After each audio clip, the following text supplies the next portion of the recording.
Rýchle špagety s cuketou, čili a parmezánom. Cuketu pokrájaš na pásiky.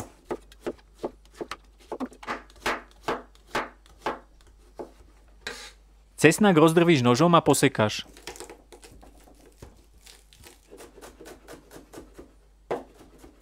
Z čili odstrániš semiačka a ľubovoľne pokrájaš.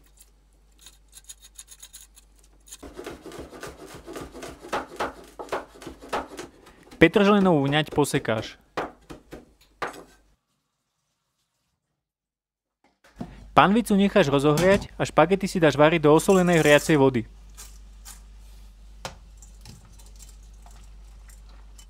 Do horúcej panvice vleješ olivový olej a orestuješ na ňom cesnak.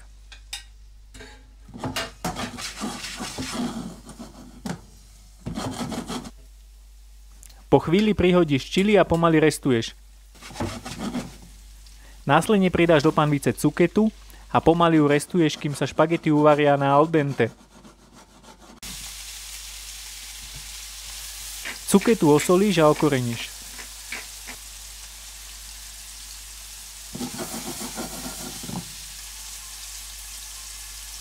Pridáš posekanú petržlenovú vňať a uvarené špagety priamo z vody, v ktorej si ich varil.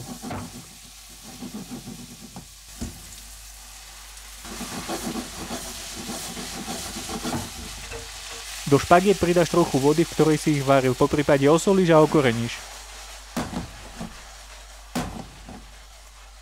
Špagety dáš do hlbokého taniera a posypeš parmezánom. Dobrú chuť.